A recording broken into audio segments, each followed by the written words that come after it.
আজ কিছু পেয়ারা হারভেস্ট করব। কদিন ধরে পেয়ারাগুলো পারবো করে পাড়াই হচ্ছে না। এই বর্ষাকালে প্রচুর পেয়ারা হচ্ছে গাছেতে। এইটা আমার 12 মাসে গাছ, বছরে দুবার হয়, এক শীতকালে আর এক এই বর্ষাকালে।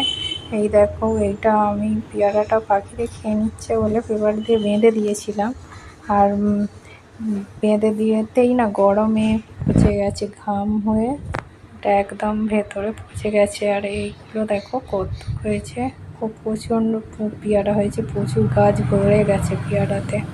এটা গাছটা মাটিতে বসানো আছে ছাদের গায়ে। দেখো কত দূর থেকে হাত বাড়িয়ে বাড়িয়ে পাততে হচ্ছে। এই পেয়ারা পাততে গিয়ে ছাদ থেকে পড়ে গেলে সিধা উপরে চলে যেতে হবে। বন্ধুরা, ভিডিওটা ভালো লাগলে একটা লাইক দেবেন আর পাশে থাকা বেল ঘন্টিটা বাজিয়ে দেবেন, যাতে সবার আগে নতুন নতুন ভিডিও আপনাদের কাছে পৌঁছায়। বিনা পয়সায়